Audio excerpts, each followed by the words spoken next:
asked a really good question about, well, what expertise did I bring to UAP? And the expertise that I bring is radiation detection, because dark matter detection is just one step away from just detection of any particles in general. Because when you're looking for a new particle, then you need to know what particles we already understand. You cannot claim to discover something new unless you've addressed all the existing possibilities.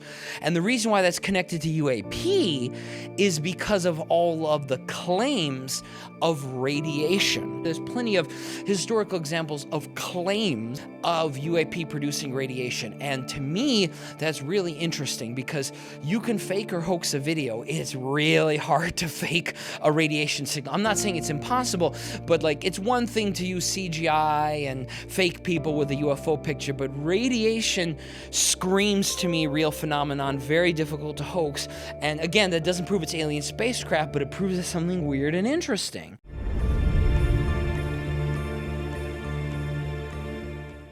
Koyos Institute is a pioneer in the field of AI-driven comparative and qualitative analysis and was established with the primary goal of uncovering the hidden value left behind in complex data sets. Through a combination of human expertise and cutting-edge technologies, Koyos has developed a range of services that cater to various industries. They are providing valuable insights that can help drive growth, formulate competitive strategy, and to identify key patterns in targeted demographics.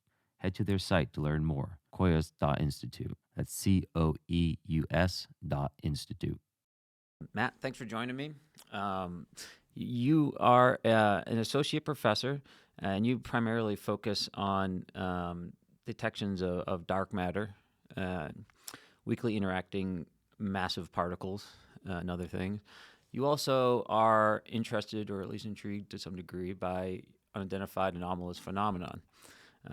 Both of those, I would say, are principles or theories that suffer from a lack of data that satisfies everyone, I'll say. Do you feel like there's a relation between the two as far as your interest in them, as far as driving towards these conversations about things on the edge of our data sets, if you will, if not our understanding? Yeah, there is one major difference, though, which is dark matter is accepted by most of the mainstream scientific community. That being said, there really is a good analogy, actually, because even though I just said dark matter is well accepted, that's really mostly within astrophysics, cosmology, particle physics. I've encountered scientists in other fields, including in other fields of physics, who will laugh about dark matter and say, oh, there's no such thing. So actually, there is a remarkable amount of good analogies. So even though one is considered accepted, if you talk to the right people, you do get laughed at for looking for dark matter as well. Interesting. Well, let's talk a little bit about your academic and professional background. Could you tell us a little bit about your studies and what you do now professionally? Sure. So I'll start with my alma mater, University of Chicago. That's where I got everything. Actually, got my bachelor's, master's, and PhD there, so I stuck around for a long time. Then I went to UC Davis in California for a few years, and after that, I was and have been, continue to this day, to be a faculty member at the University at Albany, SUNY. So that's the State University of New York system. So that's sort of my background. I'm a professor of physics at SUNY Albany, and I've been there for over 9 years now. And my main effort, as we just said, is really the search for dark matter. It's my research effort, but as a professor, I do, I teach courses, and I have to, sit on committees. Nobody likes that part, and there's research. So being a professor is kind of like a full-time job times 3. So I often joke with people, I work 300% a time, because each of those pillars of being a professor, research, teaching, service, all can take up all of your time. Is your teaching focused on your research activities? That's a good question. It's not. It's that's a very common question that that professors often get. We teach whatever needs to be done. It can be physics 1 for pre-meds and those who hate physics. It can be a graduate course, anywhere in between. We do sometimes get to, but it's very rare actually. We may get to teach an elective advanced course in our field. So I did a few years ago create a class that focuses not just on dark matter, matter, because that's too specific for one semester, but sort of dark matter within the bigger picture of what's called astroparticle physics. But I haven't taught that course in years, especially with the given the pandemic and everything, that electives weren't as high of a priority for teaching as like the main focus of physics courses. Astroparticle physics? Yeah, that's the big picture name for my sort of where dark matter fits and sort of the field that I work in. So where is the state of the knowledge on that topic right now? So in terms of dark matter, I mean, so we the current state is that we have mountains of evidence, but they're observational evidence. They're not what you would call direct evidence. So we have hints, really good hints, and they're very, very diverse. We've seen things like the velocities of stars orbiting centers of galaxies. That's one of the biggest hints. Then there's another effect called gravitational lensing. That's where mass can distort light. You can then calculate the amount of mass that's doing the distortion. So that's another clue that points towards there being dark matter, more matter than we can see. And there's just a whole host of other pieces of evidence. We've even found galaxies in the recent years that are either entirely dark matter or no dark matter at all. And that seems to imply that it really is stuff. It's some kind of stuff, and you can have more of that stuff and less of that stuff. So the current state of the art is that we have all these hints, and they all seem to be pointing towards something there, but we still don't have a solid grasp. We don't even have one theory that everyone can get behind for how much does one dark matter particle weigh. We don't even know that. It could take on any value. We don't know. We have such a broad range of possibilities. So even though we have all this evidence from astronomy and cosmology, the current status is that we still haven't from the particle physics angle actually seen anything conclusive yet. So you can detect potential galaxies that are essentially completely made of this, but those are still not considered direct observations? That's a really good point. Some say that's good enough. But for a particle physicist, it's not good enough because we still don't know what that is. We just know there's some stuff there. But that doesn't count as direct detection. Let me give you an example.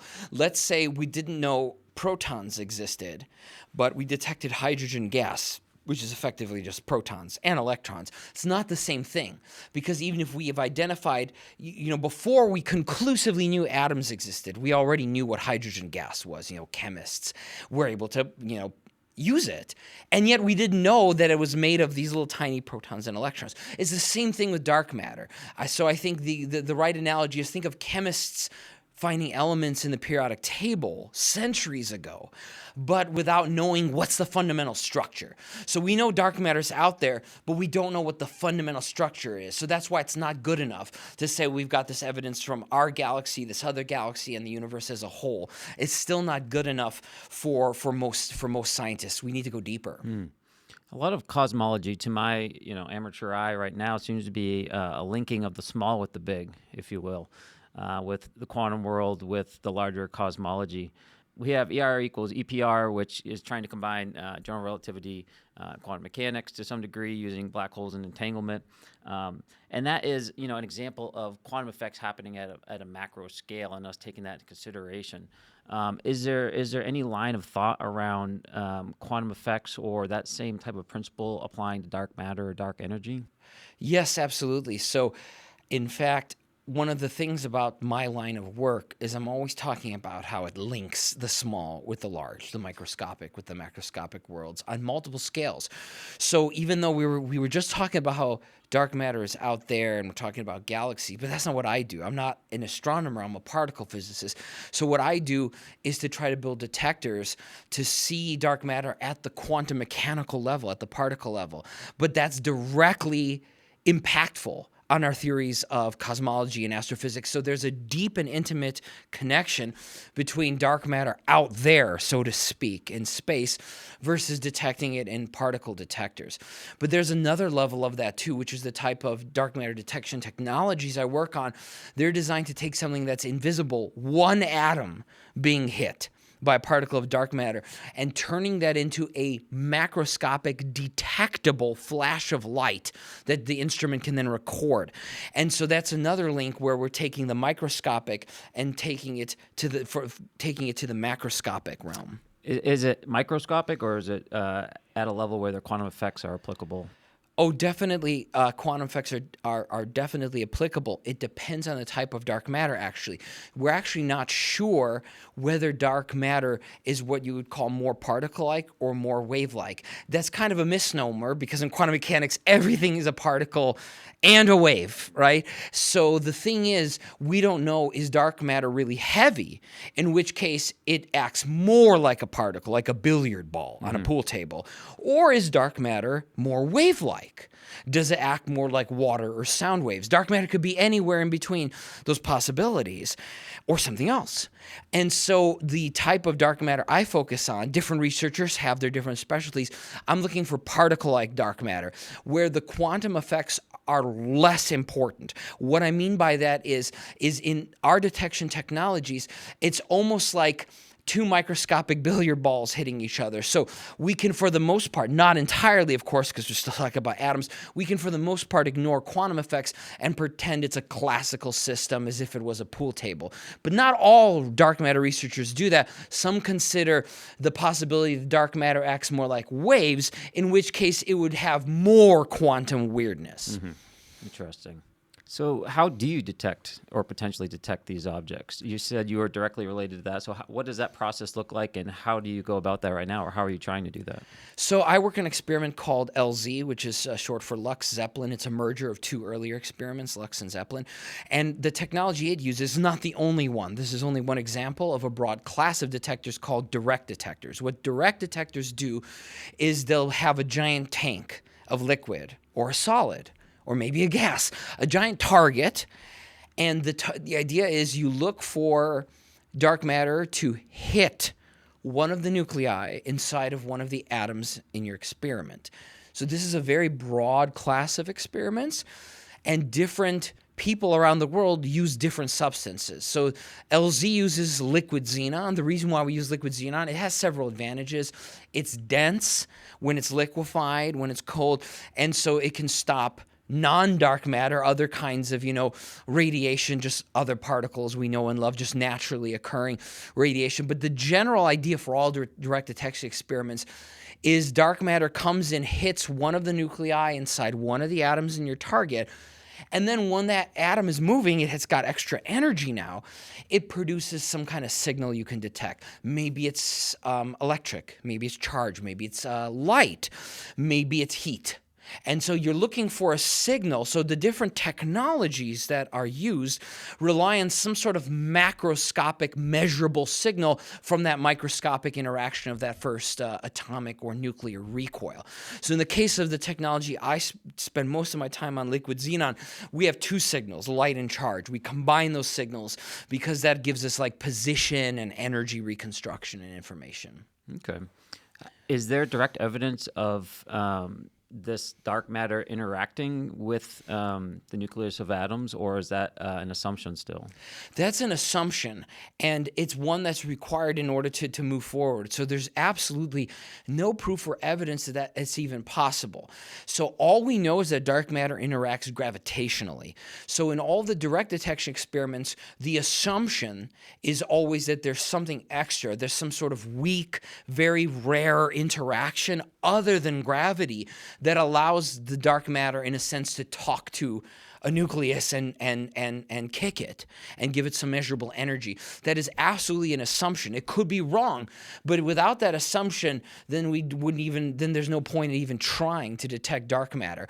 But the reason why it's a decent assumption is because we have a lot of models like supersymmetry, Kaluza-Klein extra dimensions, and all these other ideas out there that all predict that there could be a particle that might explain dark matter. Some sort of new particle is predicted by all these different theories.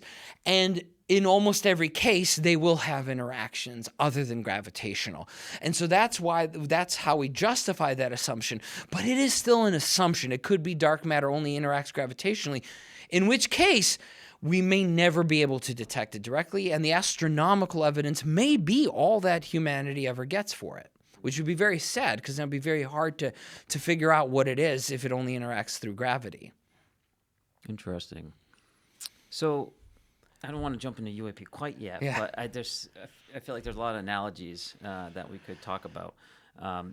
Maybe just for a quick aside before we perhaps get back to physics in a moment, you were doing work on detecting UAP, Unidentified Anomalous Phenomenon. Is that the definition you use, or? Oh, everyone uses a different one. No, we use, what is it? Unidentified aerial phenomena or aerospace. Sometimes aerial becomes aerospace.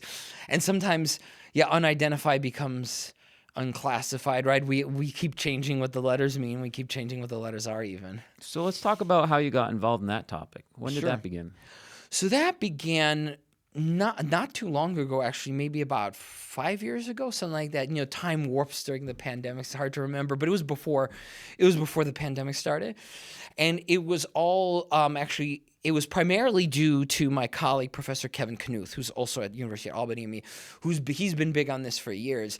And he's the one that roped me in and sort of convinced me as an adult. But the seeds were sort of there because as a child, I watched, like, for example, when I was a kid, this totally scared the crap out of me. I watched the Rendlesham Forest episode, for example, of Unsolved Mysteries with Robert Stack and this glowing red orb and stuff. So I would watch the UFO stuff as a kid. But probably most important, I watched Star Trek: The Next Generation, and so that really opened my mind to possibilities, but more from like a science fiction perspective versus a fantasy perspective, where there's a subtle difference. Sort of like the hard science fiction nuts and bolts. And so those are sort of like the threads and the motivations. It was really, though, the watershed moment. A lot of people will probably say the same answer, but it is true.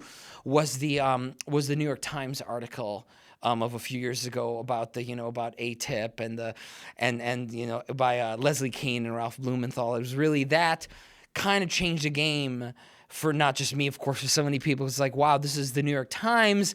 It's not, a supermarket tabloid from the checkout aisle.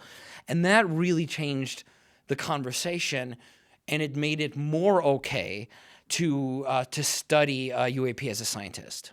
How were you approached? How were you convinced, if you will? What was the logic that was used to convince you, and what were you convinced of? That there's something there that's worth looking into? Yeah, so that's a good question. So what my colleague Kevin was able to convince me of was anomalous velocities in accelerations, in particularly in the Nimitz encounter, but in other encounters, other famous cases as well, like the Japanese airline incident, things like that. And so he was able to, by looking at actual numbers and data, be able to show evidence that he could show other scientific colleagues of there being anomalous velocities and accelerations. And that's what really began to convince me that there was something worth looking at. It still doesn't prove it's alien spacecraft, because you could have some naturally occurring phenomenon, something in atmospheric physics. But what it does to me prove is that there's something worth studying and not ignoring there that's worth diving into. So it's really looking at numbers of velocities and accelerations from reliable sources, from like the US Navy videos, are what really convinced me. But like I said, the seed was already planted from childhood, from things like Star Trek and Unsolved Mysteries and stuff. So I probably didn't need that much convincing. I was a Next Generation fan myself. In fact, there's I think a video of my 1-year-old daughter screaming at the intro to Star Trek in excitement. I've got a video of my daughter Ivy doing the same thing. It used to be that when she was upset, she would be calmed by the Star Trek: The Next Generation theme song and credits playing. So I've heard that you've also tried to bring in some of that pop culture, whether it be Star Trek or other things, into some of your communication style when it comes to physics. That's right. Can you give an example of that? Sure. So when I would teach Physics 3, which was modern physics, that's like a bit of relativity and a bit of quantum as well, mixed together, and some thermodynamics. In that class, which I've taught 4 or 5 times now, in that particular class, I often based a lot almost all the homework questions were either Star Trek or Star Wars or Doctor Who, or something else. Like I had a question about Rao, like the red star that's of Superman's, home star system. Like I would throw in I would write almost all of my homework questions like that. So I think that's a good example, and I'll do analogies from Star Trek, and maybe skeptical scientists will get uber skeptical scientists may get angry at me for doing that, but I think there's no harm in using something even that's fictional to get people interested and excited in doing real science. It does. Science fiction seems to drive our motivation towards certain ends to some degree. Whether they're feasible or not, it doesn't really matter. If we want it to be and we believe in it, we are going to push in that direction, and we're going to get a little bit closer to some degree. That's very true. So you got involved in UAP through a colleague. What does that look like? How are you involved in it, at least at that point? Were you asked to provide some specialty based off of your perhaps, I don't want to call it experimental background. Is that correct? That is correct. Okay. Yeah. So when many people hear that I'm a physicist, they immediately say, "Oh, so you're a theoretical physicist?" And I say, "No, I'm an experimental physicist." And then I get blank stares, like a cocktail party. Those are very different things. So an experimental physicist is more like an engineer, whereas a theoretical physicist is more like a mathematician. That's a very imperfect analogy because they're their own things, of course. But basically, I build things with my hands. I don't just, I will do things on computer simulation, things like that. So I also use a pencil and calculator like a theoretical physicist, but I focus on building things. And so actually you asked a really good question about, well, what expertise did I bring to UAP when my colleague, Professor Knuth, invited me to join him in that grand adventure. And the expertise that I bring is radiation detection, because dark matter detection is just one step away from just detection of any particles in general. And the reason is because when you're looking for a new particle like dark matter, and this applies even to particle colliders like the LHC in Switzerland, you need to know what particles that we already understand. What do they look like? You cannot claim to discover something new unless you've addressed all the existing possibilities. And the reason why that's connected to UAP is because of all of the claims of radiation. There's the famous, Cash Landrum case in Texas. That's just one example of many. There's another example in France, one in Canada. There's plenty of historical examples of claims of UAP producing radiation. And to me, that's really interesting because you can fake or hoax a video. It's really hard to fake a radiation signal. I'm not saying it's impossible, but it's one thing to use CGI and fake people with a UFO picture, but radiation screams to me real phenomenon, very difficult to hoax. And again, that doesn't prove it's alien spacecraft, but it proves it's something weird and interesting. And so that's the angle where I come in, is my expertise is in particle detection. That's very interesting. There's a bit of analogy there between looking for a new particle that you've hypothesized about.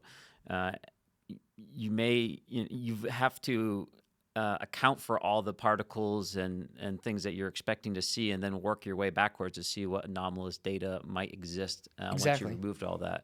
It's a very similar problem to UAP. That's right. So, but the fortunate thing when we're looking for dark matter is we have a short list of possibilities, all the different particles that we've already discovered and we know how they behave. It's always very challenging when you're doing UAP research because you can prove something's not a bird, a plane, a drone, a helicopter.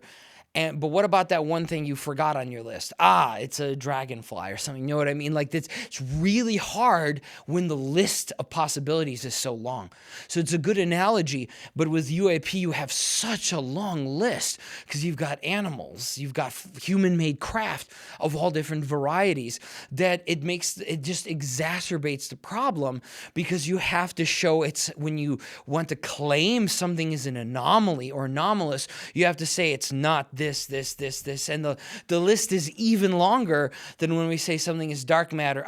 It's not an alpha, beta, neutron, gamma, muon. Not that many things, not that many other kinds of, there are not that many kinds of particles. I mean, there are plenty of subatomic particles, but not that many that would interact on a regular basis with a detector of the kinds I use. So too many potential variables compared to particle physics. Yeah.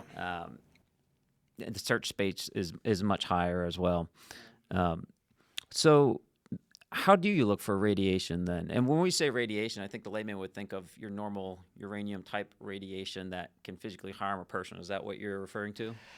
Yes and no. So, but first, let me see. Your question is about for the UAP research. Is that right? Correct. Okay. So yeah, in that case, we're not looking for a new particle, because then we would be doing two things at the same time. So what we're looking for in that case are those natural kinds of radiation you mentioned, but something extra. Instead of an extra new particle, the goal with radiation detection for UAP research is a strange blip that is statistically anomalous above natural background. So you're talking about uranium and those things. Now, most radiation, most people don't know this, is actually not very harmful. Right now in this room, we are constantly bombarded, not just by cosmic radiation, but even your body is radioactive. In fact, the dark matter detectors I work on are less radioactive than this table or you and me. And that's because in order to find something new, you got to get the background, radiation down. So when I talk about the radiation, both for what we need to eliminate from our dark matter research and also what are we looking for in terms of UAP research, we're looking for something extra above normal background radiation. So the most common types of radiation are alpha, beta, gamma, neutron, muon. Alphas and betas, they don't go very far. They'll go like a few millimeters, even in air. So that's kind of useless if you're trying to remote detect something that's super radioactive, many miles away in the air. So that's really not the focus. So the focus is really other things, mostly neutrons and gamma rays. So, which made the Incredible Hulk, if I'm not mistaken. But those are the kinds of particles that can travel long distances. And the idea is, again, not to see them, period, because that's not anomalous, because they're bombarding us constantly from the sun, from other sources in our galaxy, from distant stars, supernovas. So the goal there with UAP, and it's a very challenging one, is to see a blip above normal background. And the reason why that's challenging, you have to be so careful, because if you've got 1 million data points, for example, don't be surprised if you've got a 1 in a million miracle in it and you do have a blip. And so the idea is to take something traditional for UAPs, cameras, and have a blip in the radiation detection. At the same time, you've got a weird image on FLIR or on an ordinary camera. So really the focus of the UAP research I've been doing with UAPX is to do what's called in science a coincidence measurement. It doesn't mean coincidence like is used in standard parlance, like that's a coincidence. No, it means like something's not a coincidence. It's too much of a statistical anomaly to be a coincidence. So what we're looking for are multiple sensors all saying something weird is happening within a very, very small time frame. Mm-hmm. So what other sensors is UAPX using? And now, broaden it out a little bit to what the organization as a goal is trying to accomplish. Yeah, so the goal of UAPX is to figure out very simply what UAP are. And that's a very ambitious goal, especially because we might not be thinking of one thing, right? It might be phenomena, plural, instead of a phenomenon. But really want to figure out what is going on. Are we talking natural phenomenon? Are we talking advanced craft? Figure it out and get data.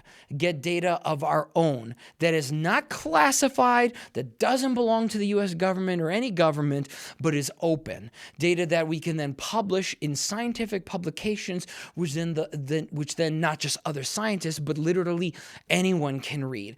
And we want to do that with sensors. So you asked also what sensors. So that's our goal. And the sensors we use to reach that goal are cameras of different types, visible light, infrared, made very famous, of course, by the Go Fast and Gimbal videos, but more than just cameras, but the radiation detection I discussed. So you take the cameras, take radiation detection, and we want to keep adding to that. We want to add magnetometers. There have been so many claims going back decades of strange electromagnetic effects due to UAP. That's testable. That's testable. Those people, we laugh at those stories and people think they're crazy, but those are testable hypotheses. We can add tri-field meters, magnetometers. So we started with cameras, both visible and infrared, and we also had radiation detection. We want to expand to electromagnetic field detection and move on from there. We also want to do ultraviolet. Because what if there are objects that are similarly to what happened with infrared? Sometimes there are strange objects that are visible in infrared and not visible, or vice versa. What about ultraviolet? The other end of the spectrum. So we want to add more to the spectrum of light that humans can't see, but our machines can, but also want to add the complementary sensors that have nothing to do with light, that are things like, or are connected but aren't, visible light or close to it. Things like electromagnetic field detection and the other sensors like accelerometers as well, for like whether is there some strange vibration, sound. We want to add sound sensors as well, and so many groups are doing this now. UAPX was one of the first, but now it's really taking off. You got Avi Loeb and Galileo Project. You got Sky 360. You got so many groups now, and that's great, because now more and more scientists and engineers are taking it seriously and trying to get some hard data on these things. Yeah, it is a good thing to see multiple efforts. Would you say there's some competition perhaps with Galileo, maybe friendly, or are there perhaps different methods that UAPX is taking than Galileo, if you can talk about it? So yeah, we have extremely similar approaches, and I think that it's very, very important to maintain friendliness and collaboration. Absolutely, there is some sense of competition, but I think it's very important to try to reduce that, because I think that whatever UAP are, whether it's ET or even if it's some sort of strange atmospheric phenomenon, there's so much to be gained potentially by what humanity can learn, that I think it's very important to not be competitive and petty, and I think that might be a detriment. So I think that, it's very important to have multiple groups. I still think there are too many. We should start collaborating more and merging. I think, because last time I tried to count, 30, 40, 50 groups, I tried to list all the acronyms, impossible. I do think more people need to merge, but I don't think there should just be one effort, because that's dangerous. Because if one group claims some amazing discovery, you want some healthy competition. You want another group to be jealous and then try to disprove them. That's good, because that'll prevent false positives, false discoveries. Exactly. As soon as there's something discovered, the next step is someone else to independently verify Exactly. it. So having someone with somewhat similar tools and ready to go would be a complete part of that puzzle to make that scientific process complete. Yeah, absolutely. But the main difference is resources. Also, Galileo Project, very, very rich. We're trying on UAPX to get more resources. But I think what we want to have complementary measurements, not duplicate the exact same cameras, exact same sensors.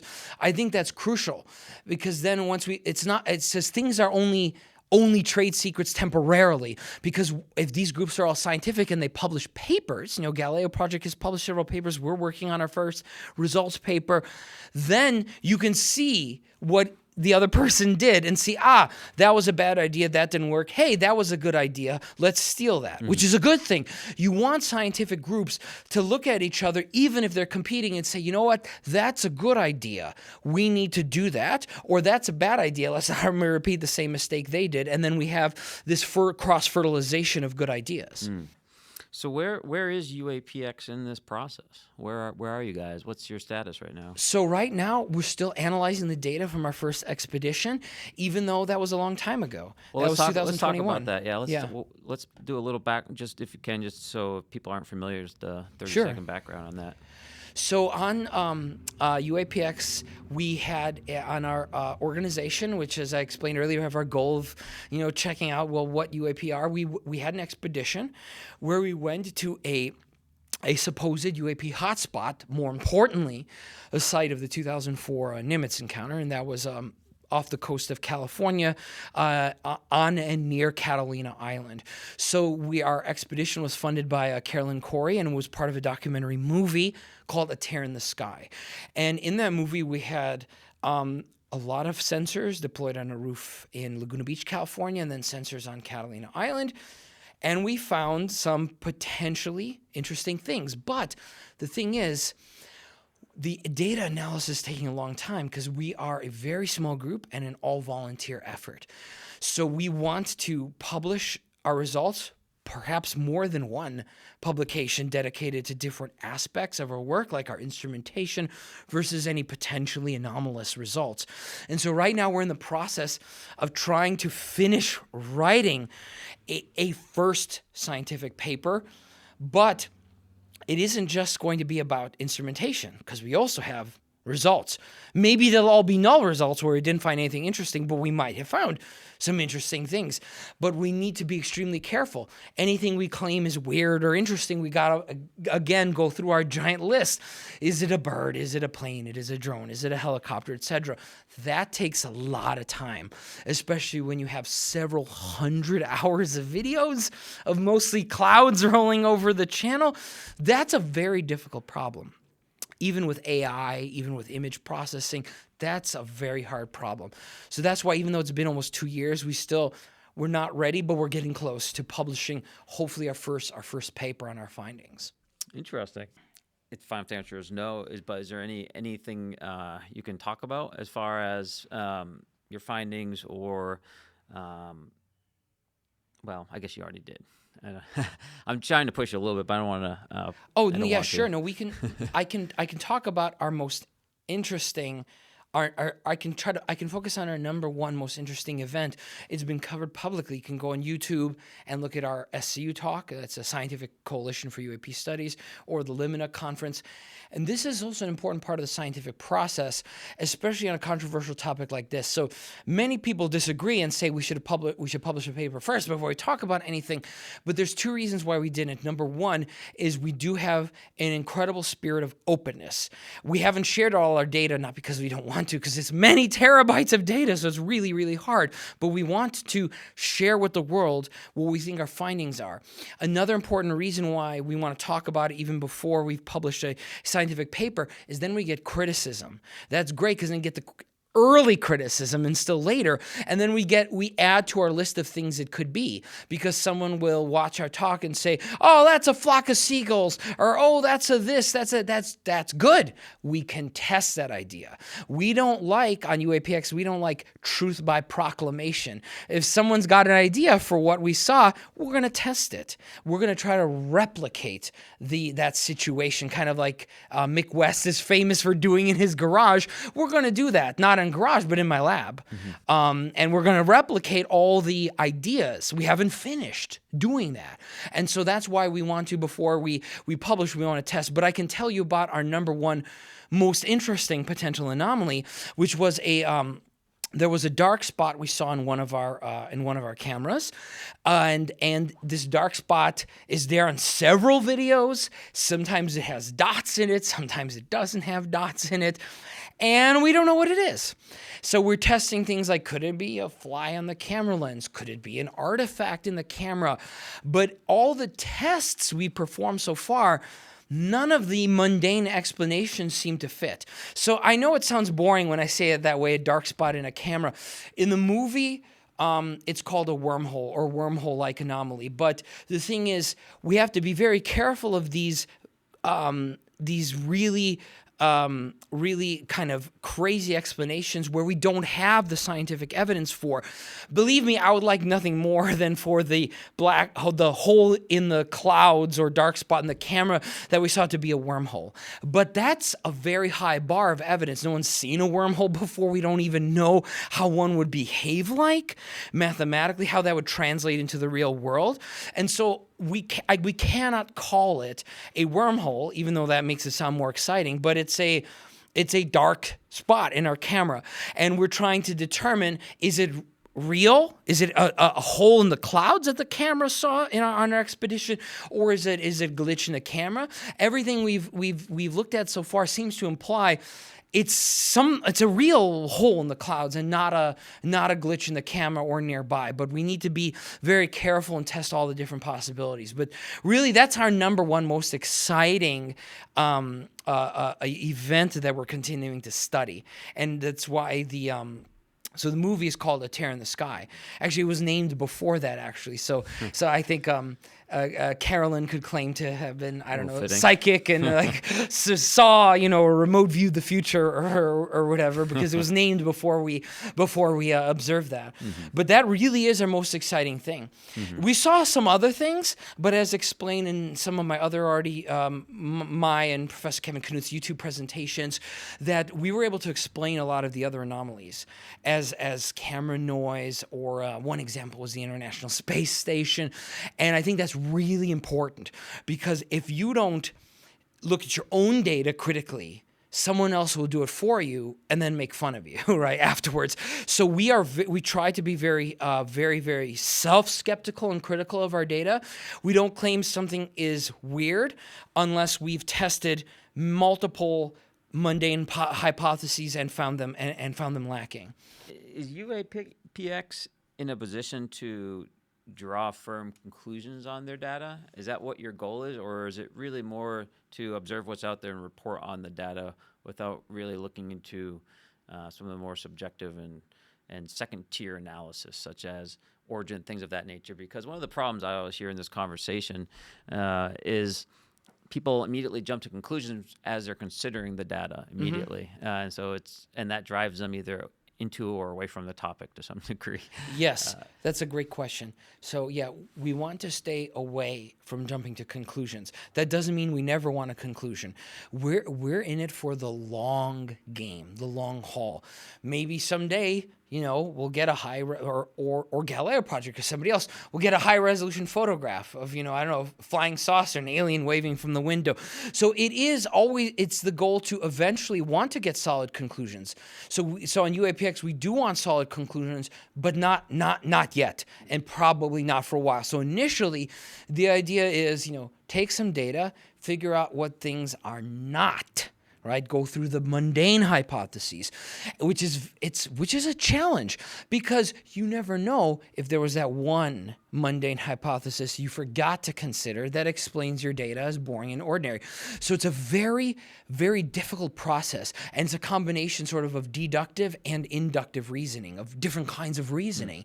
And so the goal is solid conclusions, like, it's an advanced craft, or it's this natural phenomenon, but not right away. Not while we're still getting our sea legs, so to speak. I could use Navy analogy since, Gary Voorhees is the former Navy guy and president of UAPX. But basically, we want to first feel things out, get to know our instruments, our sensors, make sure they're well calibrated, not jump to any conclusions. And that temptation is there. We already started doing that a little bit with, we called our dark spot a wormhole-like anomaly, which was a compromise between calling it a wormhole versus calling it, a boring name like it's a dark spot in the camera, hole in the clouds. So the temptation is always there. So it's a constant battle, because scientists, we're human beings. We're not Vulcans like on Star Trek or Lieutenant Commander Data initially without emotions.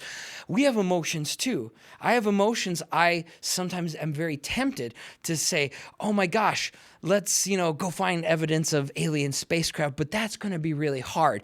And so we want to balance that excitement with some hard-nosed skepticism and data without becoming over-skeptical and dumping anomalies and dumping data we don't like. If something's weird, we're going to say, oh, this is weird because we tested and it's not this. But we're not going to write, because we reject all those things, therefore it's an alien spacecraft. We're not going to be able to do that. Maybe someday, but we're very far from being able to do that yet. We're just getting started. I've heard similar sentiment from the Galileo project to a certain degree, and set your expectations. That's where this conversation is now. So none of the projects here, they're standing up.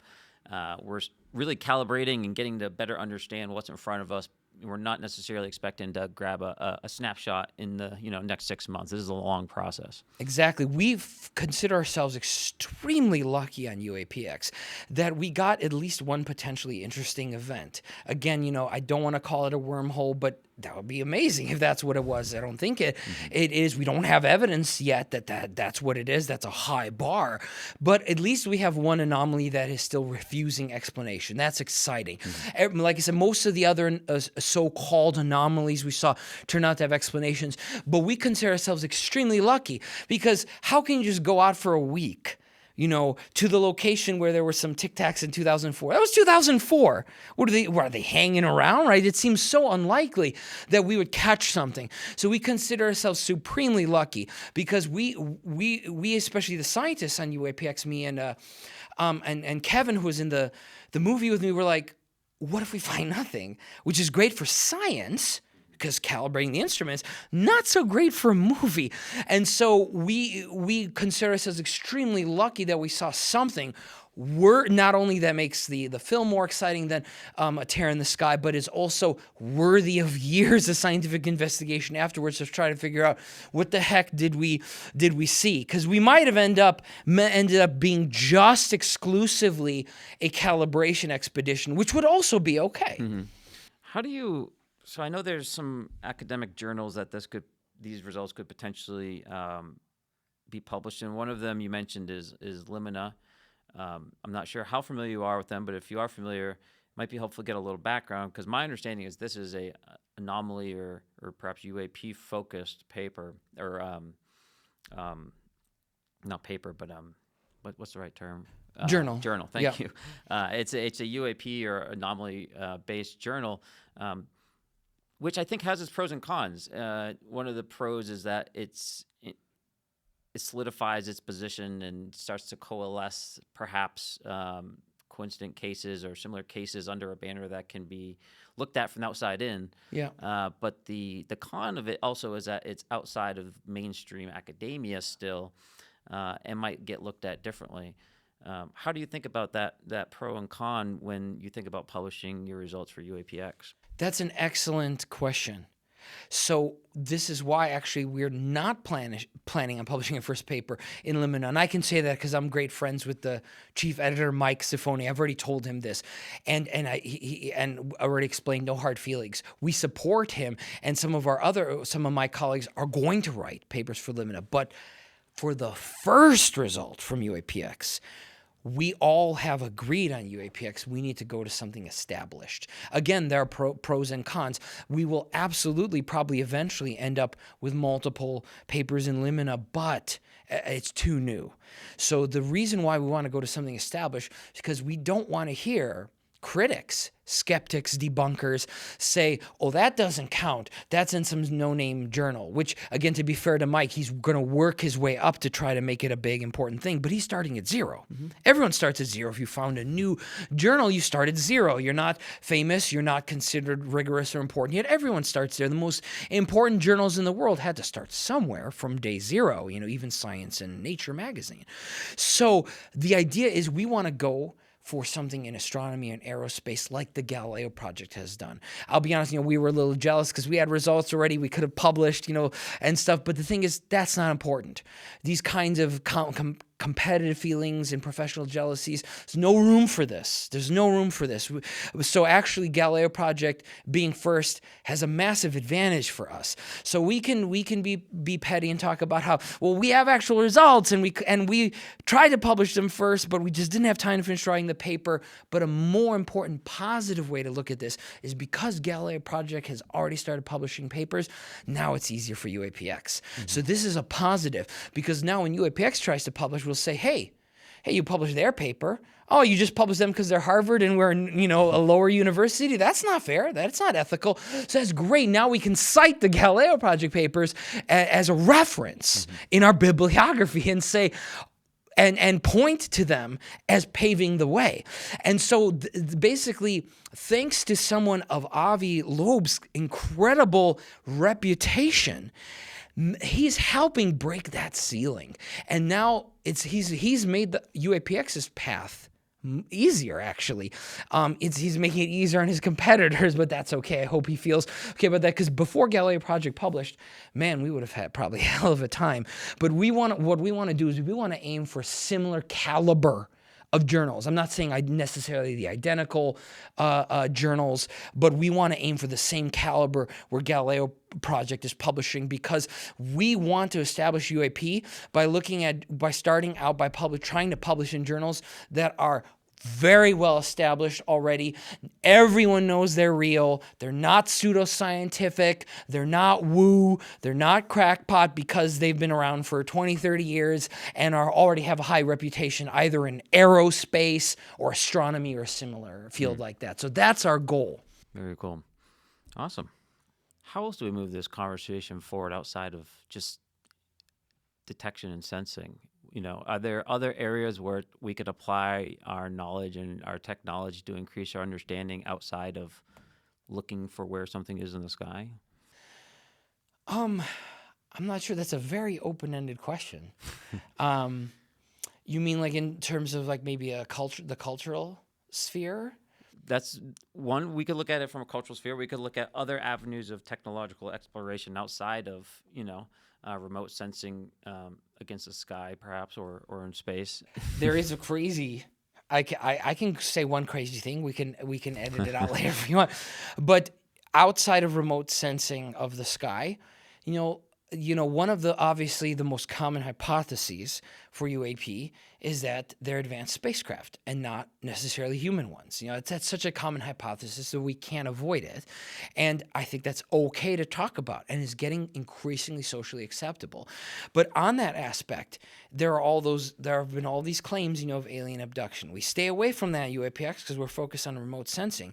Nevertheless, I have an opinion on that, which is, because I think this is where you go, like something other than remote sensing of the sky, right? This is not sensing of the sky. Yeah. So I really, it's still sensors though. And that is always people who claim to be repeat alien abductees. We laugh, but instead of discounting crazy hypotheses as a scientist, I'm like, let's test it. Mm-hmm.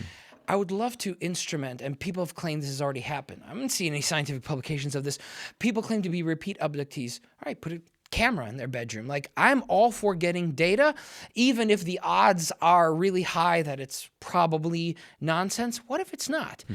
So I'm all for testing any crazy idea we can think of. Instead of immediately disregarding or discarding it as like, that's impossible, let's apply the scientific method. Let's put it to the test. So it doesn't just have to be remote sensing of the sky or space or sea.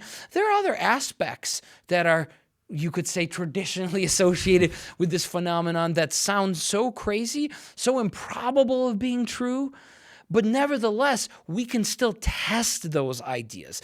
So even though I'm skeptical of the less nuts and bolts kinds of things, these are still things we can test with nuts and bolts. Another example is people who claim to have had crazy things happen to them.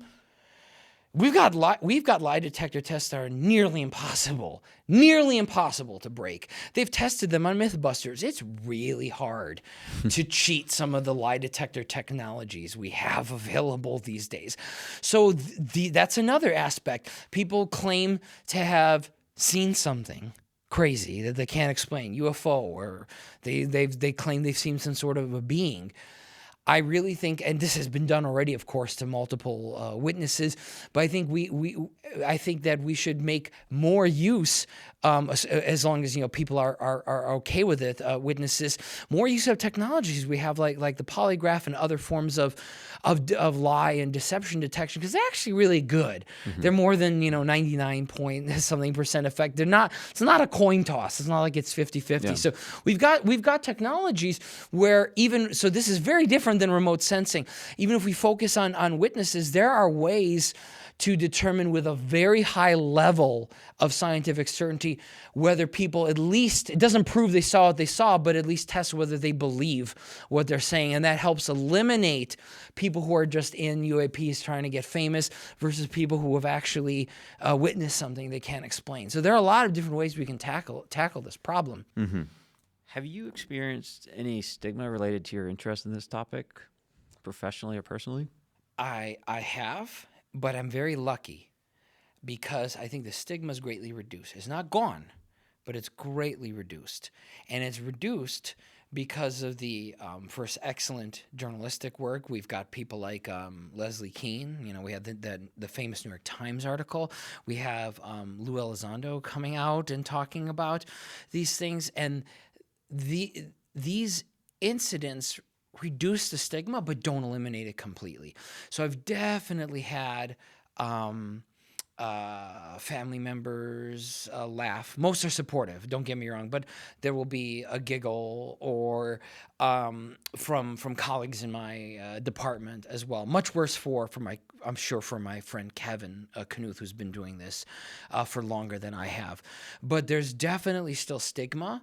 But that being said, I still consider myself lucky because I feel like decades ago, was much worse. I'm sure it was much, much worse for people like J. Allen Hynek, for example, probably had a heck of a time at their home institution, home department. So I consider myself lucky that I have mostly supportive colleagues and supportive family. The giggle factor has become the exception, where it used to be the rule, and it used to be that the exception was that it would be okay. Interesting. Is this something you've engaged with your students at all? I have, and my students are way open-minded than any people of my age or older, and I think that's great because that gives me hope for the future.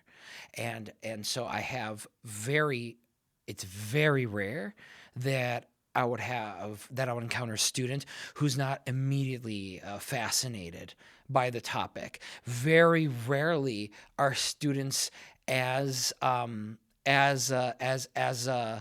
skeptical as scientists in general, or as I was about to say adults in general, but college students are adults, but you know what I mean, people who have established careers Do you think that's our natural state and something happens as we go through the process and we end up at a degraded state? Or is that a sense of silliness or risk that they're taking that they'll grow out of for the better, do you think? Well, I don't think growing out of it for the better is a good thing, because even if let's say, I don't think this is the case, but let's say all of UAP, it's all nonsense. I don't think that's the case. It's your experience, this experience of Gary Varese and Kevin Day and so many others. But let's, for the sake of argument, say it's all nonsense and people should grow out of it for the better. No, because I think that it can fire the imagination in the same way that fiction does. So, for example, let's say either UAP does nothing interesting, or let's say it is interesting, but let's say it's a natural phenomenon and there are no alien spacecraft, for example. That doesn't matter, because this is how I've often concluded talks I've given with Kevin on our UAPX preliminary results. Is on our concluding slide, we say, look, even if this is all nonsense, we want to inspire the next generation of scientists and engineers, even coming up underneath us, underneath me too. Because what if there are no alien wormholes or warp drives, things like that? But what if by trying to find aliens doing these things, wormholes, warp drives, what if we inspire human scientists and engineers to create those technologies? And so it's still a worthwhile endeavor. But I think you asked, is it something people grow out of? I think that's part of it. But I think there's another part, which is there is a natural progression also of humanity from generation to generation, where each generation is open to more things. You can see this, it's not just science. You can see this, in religion, in morals and ethics, things that used to be, we wouldn't talk about them decades ago, are now accepted parts of our society. You can see this with LGBTQ and advancements on that front, where, we didn't talk about it, decades ago, and then the sort of the sphere of human rights keeps expanding. I think that the same thing sort of happens in science. So it's not just, kids are curious and then they end up, becoming, then they get their job and then they lose the magic of childhood. That's part of it. But I think another part, an opposite force of that, is every generation become slightly more open-minded. At least I hope so. And that gives me hope for the future of humanity. It's not a perfect process. I'm not saying that it's a linear process. I'm not claiming that. I'm sure there are some cases where we take 3 steps forward, 2 steps back, things like that. But I think as a general process, each younger generation, on average, again, you can always find outliers, but I think that on average, we're becoming slowly more open-minded. And I think that's what I'm seeing in my classrooms. So it's encouraging for me to hear you say that about the younger generation, but academia, of course, is ruled by an older class of professors and whatnot. So I have seen a somewhat unique. I support everything you just said about the younger generation being more open to this. I have seen a cohort of older people who are engaging this, and they're engaging it from a manner of, this was something I was interested in when I was a kid. This is something that was presented to me in a different light, and then it went away. And it went away in the public's fear to a certain degree, but it didn't necessarily go away for them. They continued on, and now they see this as potentially an opportunity to reinvigorate that interest and that potential that they saw when they were younger. So I have seen a bit of that cohort.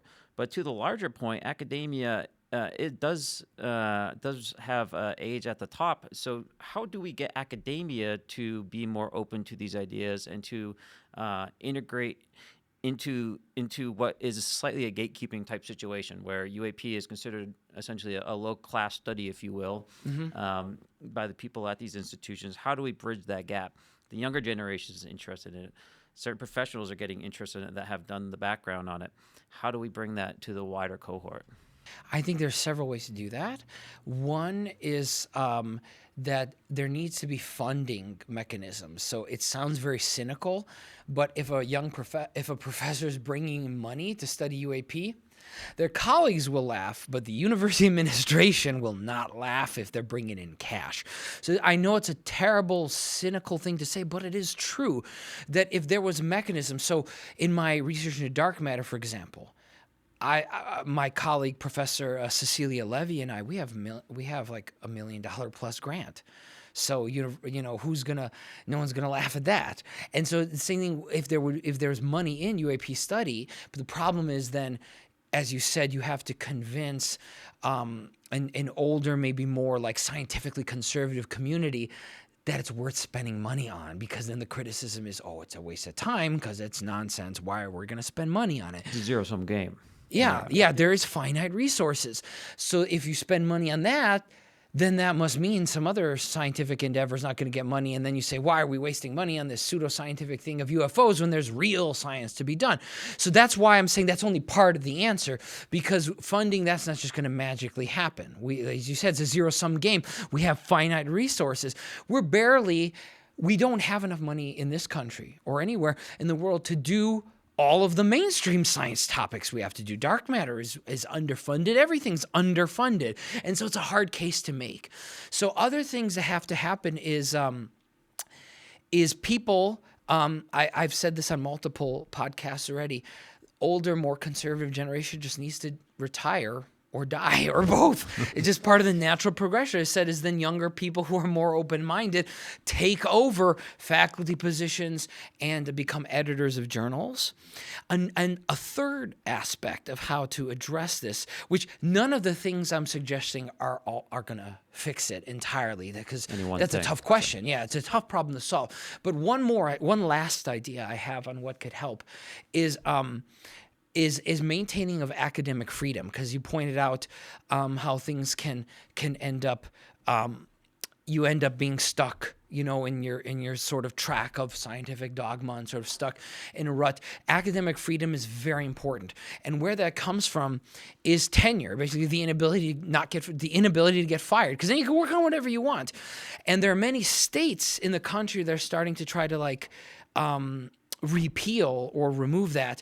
And I think that's extremely dangerous, because it's one of the bedrocks of a free society is that in academia, and what most people don't realize is that the protections of academic freedom go all directions. For example, a liberal professor can stay in the closet at a conservative school. A conservative professor can stay in the conservative closet until they get tenure at a liberal school and be like, ha ha, I'm conservative. Too late, you can't fire me. So like tenure is crucial, and it's under attack in many different places. And basically, there are a lot of critics like, oh, and if you can't get fired, you'll be lazy, not do your job. Of course, there are downsides, but there's massive upsides. Like, I can go work on UAPs, and I can't get fired. That's enormous. And if that continues, that's going to help, because as long as the tenure system continues, then that's going to help, because it means that professors, once they can't get fired anymore, can go work on UAP. And, they still have to teach their classes and the other aspects of their job, but at least they don't need to worry about getting fired. And I think that's really going to help drive things like UAP research forward. And that's already happening, as I said, but there's a lot of criticism against the tenure system academia right now, but I think the good of it outweighs the bad. Mm-hmm. We're looking for something that's anomalous in the sky. And I think we understand that there's a few buckets that could fall into, and we're not necessarily at a point where we can draw a conclusion about what they are. But of course, there's hypothesis, and there's some popular culture talk about aliens and things of that nature. Where are we?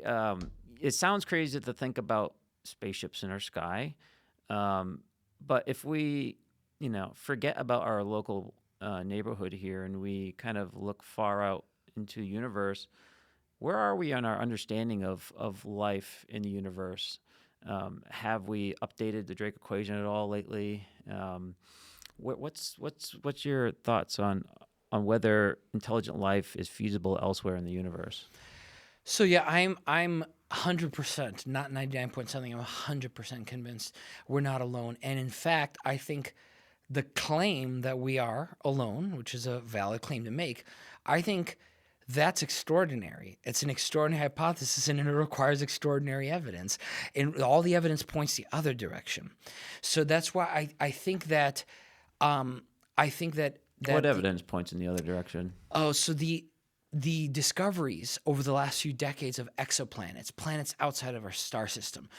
When you and I watched Star Trek Next Generation, it was a 7-year show. Over the course of that show, during most of Star Trek, you know how many other planets we knew about outside our system?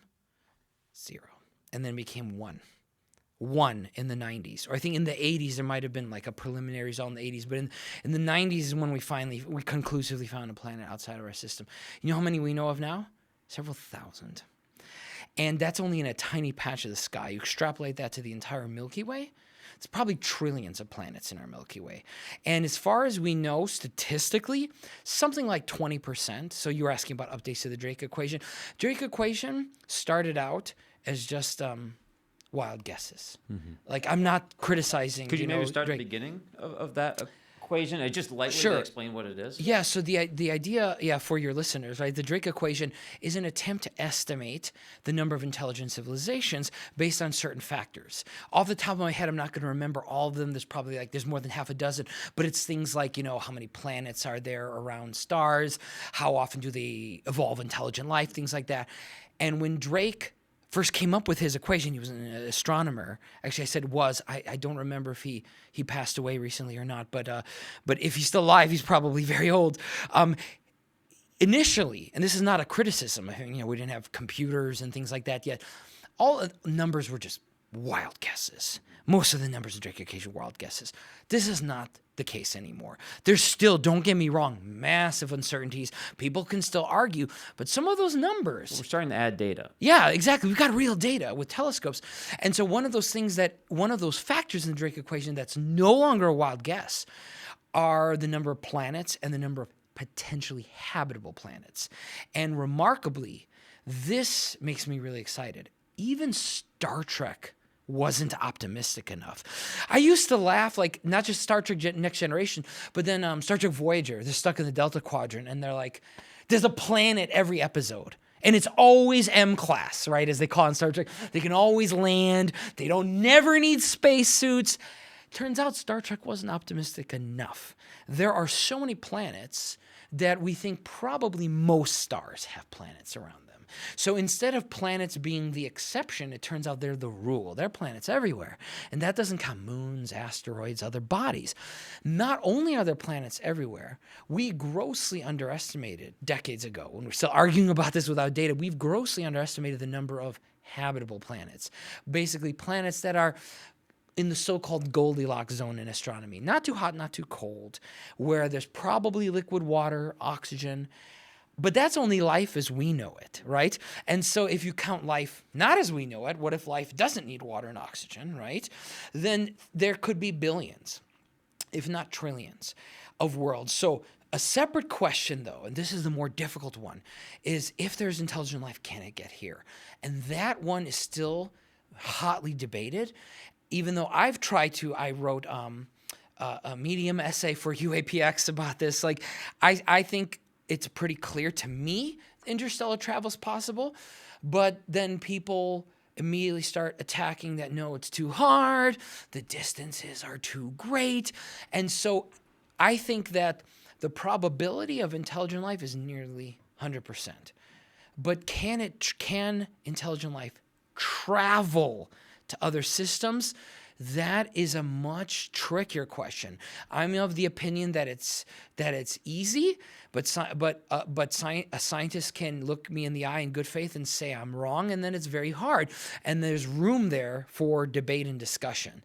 But for the probability of life, including intelligent life, I think that's very close to 100%, given the discoveries of the past few decades. 30 years ago, we'd be having a different conversation because we had found only one planet outside of our solar system. So I hesitate to speak for everyone, but generally I think the spirit is relatively festive and excited about the discovery of these exoplanets. There's no sense of dread or anything of that nature, right? Yeah. So that's exciting and great. Well, there's some dread. Stephen Hawking, before he passed away, and I think Neil deGrasse Tyson said this as well, they're worried some advanced civilization is going to invade us and kill us all. So some scientists have a sense of dread. I don't. I'm optimistic. So I join you with that with that mood. Well, even generally speaking, I think if I went up to a person in the street, they would think discovering that is a cool and good thing. But when we talk about potentially zooming into where we are here and saying there might be things closer, that suddenly starts changing the conversation a bit and making it less palatable. It suddenly becomes fantasy. It suddenly becomes something that you respond to with laughter. Yes.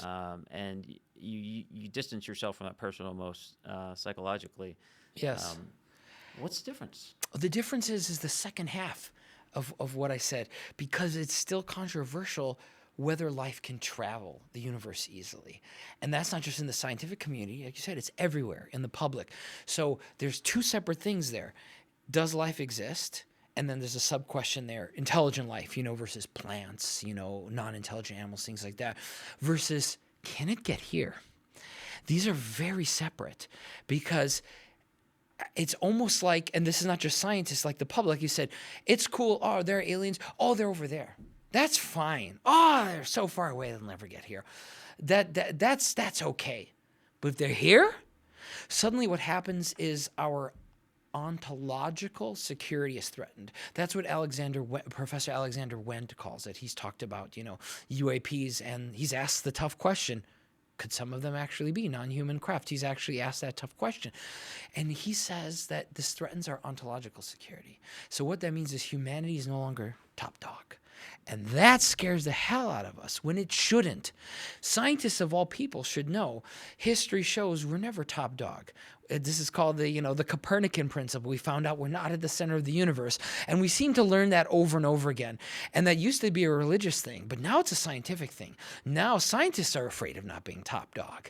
Now it's no longer, the priests and bishops who are like, oh, you can't, now, they're telling us humans are sinners. Meanwhile, scientists are like, oh, humans are awesome.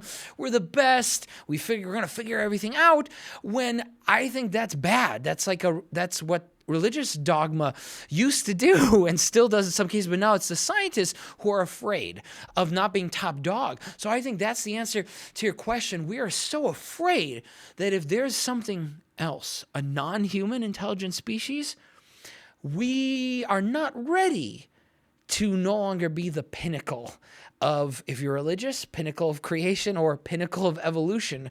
We're afraid.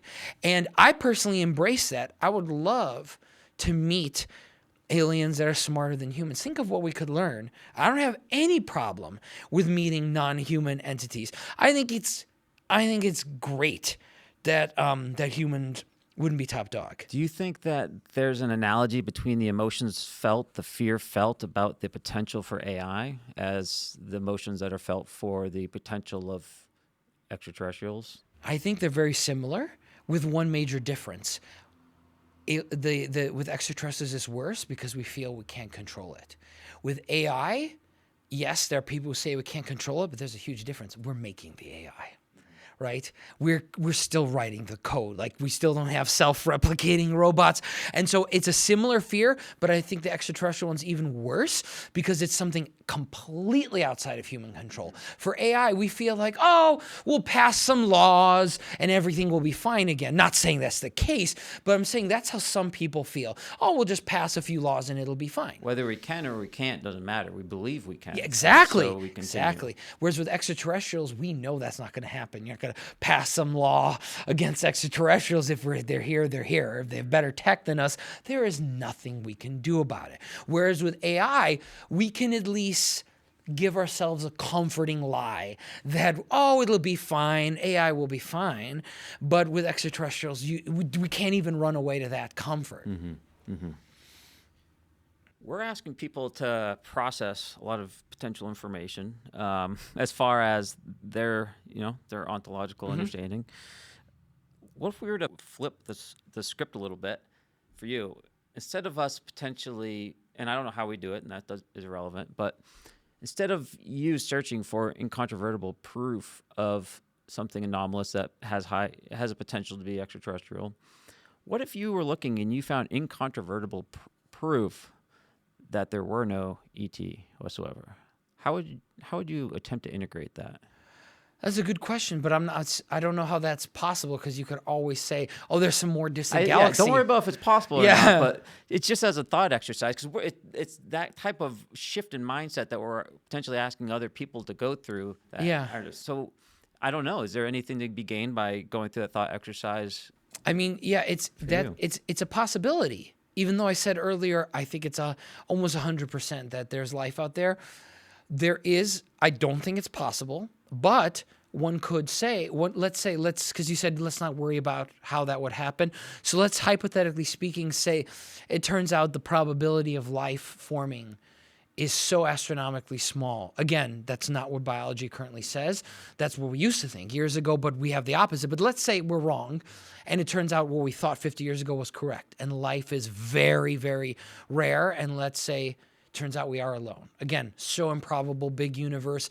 And then how would you prove that? But putting that aside, I think you're saying how would I react, or how would people who think that? I wonder, would you try to, address that through solutions of science, or would you address that through solutions of perhaps religion or something external to, a quantitative understanding of the universe?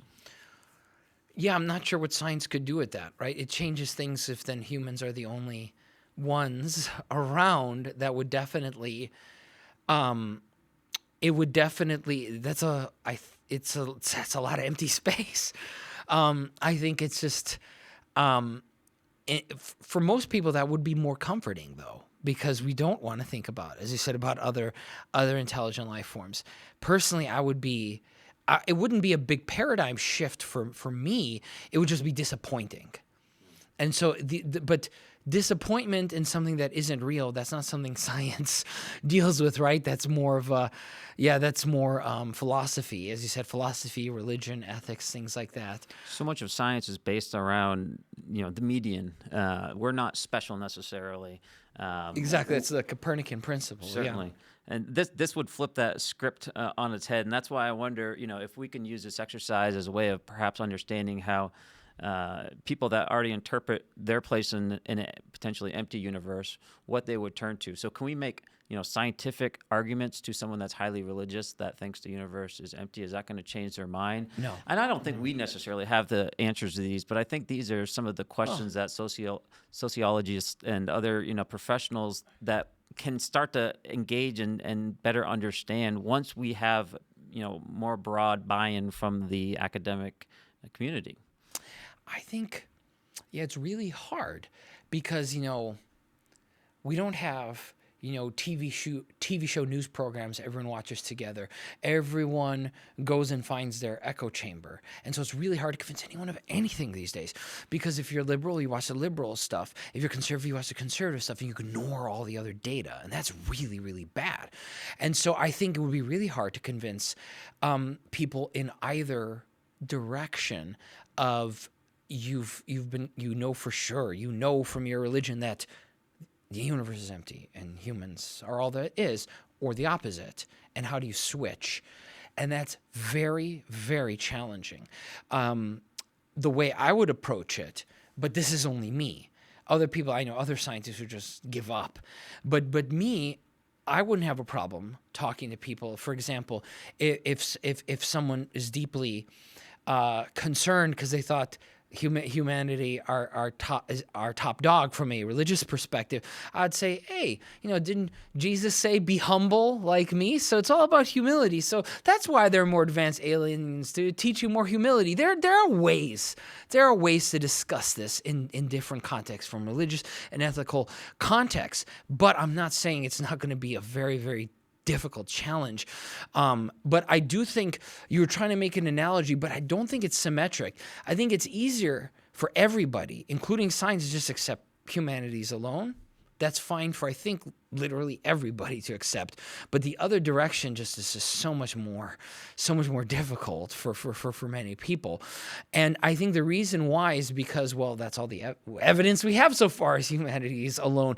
Whereas the other direction is a radical shift. Because even though we have all this evidence of exoplanets, like I said earlier, that's not well known by everybody. You said people, man on the streets, excited by these discoveries.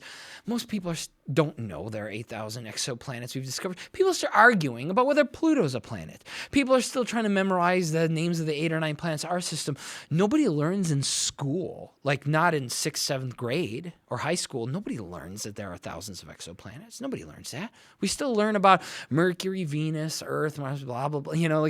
Nobody's learning about these exoplanet discoveries. So they're in the popular press and the media, but they're not covered in the middle school, high school science textbooks, as far as I know. I'm sure that varies from state to state. So I'm speaking in generalities. So I know some listener will say, oh yeah, my kid is learning, but not all school districts are equal. We know this. Education is different states, different cities. And from my understanding, from what I've seen, people are not learning about these discoveries. And so going back to your point about changing people's minds who have things one way, you can't do that if people aren't even getting the basic facts and data from a young age. So education, you think, would be key in helping people be better informed about the... Yeah, people aren't really informed about recent discoveries like exoplanets in astronomy. And so I think people are ready to accept that humanity may be entirely alone, but we're not ready to accept the presence of physical, non-human intelligence. But, from a religious perspective, there are, people believe in angels and demons that are better than humans, stronger, right? So, and more intelligent. And so maybe, maybe we are underselling ourselves, and maybe if aliens are real, maybe humanity is ready to accept that. And maybe we are wrong, and the philosophers and people like Alexander went, what if they're wrong? And humanity will be like, okay, that's cool. I mean, or there'll be mass panic and blah blah blah. I'm not convinced there'd be mass panic. Again, aliens are only one hypothesis for UAPs. They're one of my favorite for obvious reasons. The anomalous velocities and accelerations. They're consistent with spacecraft, with good spacecraft. My colleague, Professor Kevin Knuth, has a published paper saying that. There are very few publications, as we were talking about earlier, on UAP in real journals. But there is evidence, not proof, But there is good evidence that suggests we should take the ET hypothesis seriously. We shouldn't laugh it off. Mm-hmm. Do you have any questions for me, perhaps, that you've been wanting to ask? Yeah, I do. Why can't we just see some footage of this? I want to see I want to have some footage of what you saw, and not just footage, because everyone can say, "Oh, that was faked." I want to see FLIR and regular camera, visible light, and I want to see radar data. I want to see the data because I think one of the issues we currently have about UAP research, the best data is classified. And that's a serious problem because if I'm a scientist and I tell my scientist colleague, hey, there was this thing that was going 10,000 miles per hour without a sonic boom. Really? Prove it. Oh, I can't. The data is classified. Okay, well then I'm not listening to you anymore. This is a joke. But then how am I going to doubt, people like you, our men and women in uniform who've experienced these things, and we're going to say, oh, we can't trust eyewitnesses. They're all crazy. They don't have the data. The hard data should come out. And I've heard all the counter arguments. Oh, we don't want Russia and China to know what American sensors do. Oh, there are ways around this. What you can remove some of the metadata. Again, not ideal. Scientists will say that's still not good enough, but at least there's got to be some kind of compromise where you can remove some of the information on, I don't know, the Spy 1 Bravo radar Aegis system, things like that. Remove some of the key information so it can't be duplicated by our adversaries, but give out at least enough information where scientists can start studying, because I feel like we are on an uphill battle. We've got UAPX, Galileo project, and maybe we're going to get some hard evidence. But it's really annoying when you stop and think for a second and say, wait a second, the government's got way better evidence than maybe we'll ever had with like billion-dollar sensors. Can we see that? I feel like progress is not going to be made unless science is open. So I've heard, they've got scientists that are working on secret programs. That's not going to solve it. A good analogy is the Manhattan Project. That was a secret project. How many scientists? You had hundreds. You're not going to solve UAP with like the 5-10 scientists, even if they're the most brilliant people. You're going to need hundreds of scientists. You're going to need a Manhattan Project style thing, to figure out what UAP are. And in order for that to happen, sort of a chicken and egg problem, you want people to take it seriously enough to say that it's worth spending money on. Yeah. Well, let me try to answer your question. So you've seen the AT FLIR footage. Yep. That was released because it's not our best sensor, right? So exactly. I think to the point you made is our best sensors are classified. I think that's probably always going to be the case, right? If we're receiving it, it's probably because it's not the best information they have. Yep. I think we could probably expect that to continue. But I think there are mechanisms through statistical distribution and other methods that you can use to remove the classified portions of the data if they're well defined. Exactly. To bring out something into hopefully the civil world to be able to do or attack it with more minds, just like you said. Because I agree that I think that is the way to do it. And I think there are ways that can be accomplished. I think the All Domain Anomaly Resolution Office that's working on this problem now has that mandate, but I think it's something that they are in the process of standing up. I think they're underfunded and undermanned. Yeah, absolutely. I think it's a serious issue, and it's still not taken seriously enough. We have congressional hearings, we have the AARO, but I think they don't have the money and the resources they need to really tackle the problem. I can't feel like I have to suggest that they are feeling the seriousness of the issue now, especially with the balloon incidents, the demonstration of a domain awareness gap on the national stage. I have to assume it's being taken serious now. So I guess the question is, why are there still all these problems? What is the holdup? Well, the holdup is, so then you gave a great example with the balloons. You have the Wall Street Journal saying that the UFO bubble has popped and saying it's all balloons, so it's all nonsense, which you and I know is absurd. Balloons don't move at thousands of miles an hour against the wind, accelerated hundreds of G. It's absurd. Just because some anomalies ended up being Chinese spy balloons doesn't mean all the anomalies are spy balloons. You're not going to explain Nimitz. You're not going to explain West Coast, East Coast, what you experienced. You're not going to explain the Roosevelt incident. You can't explain those all as balloons or drones for that matter. And so every time we take 3 steps forward, we take several steps back. You get journalists who publish hit pieces. For example, there were hit pieces published against the Galileo project. That's stupid and waste of money. I can tell you Avio's not happy with that. UAPX, we haven't had that much because we're broke. But if we start publishing papers and stuff, I'm sure we'll have our own hit pieces about how this is dumb and a waste of time and money. And so those kinds of things, those demoralize people. And it's not just UAPs. Imagine you're working on some exotic propulsion for NASA or for some private aerospace company, and someone publishes something that says, "Oh, that's stupid. That'll never work." I mean, there's historical precedent for this. Air travel. There were not just journalists, scientists said faster than that. They said that heavier than air flying machines. Never will never happen. One person once wrote, I think it was a New York Times editorial, actually, it's like more than a century ago, where they wrote, not only are airplanes impossible, they'll be impossible in 1,000 years, and they'll still be impossible in 1,000,000 years. So what are you supposed to do when you're up against that, right? So, and with UAP, so it's a really tough mountain to climb, because you still have people laughing at you, not with you, at you about this whole endeavor, and little green men, and start making fun of you. When, again, like we said earlier, even though aliens are a valid hypothesis, they're not the only one. There could be some weird, plasma, atmospheric phenomenon that we don't know about. That's still worth studying. That's still worth figuring out. Just because it may not be aliens doesn't mean it's not worth studying. We need to figure out what it is. Well, Matt, I appreciate you making that climb up the mountain. With me, I'll suggest, and I think there are a growing number of people that are willing to climb up that mountain. I don't think there's a lot of shades of gray with the stigma around this topic.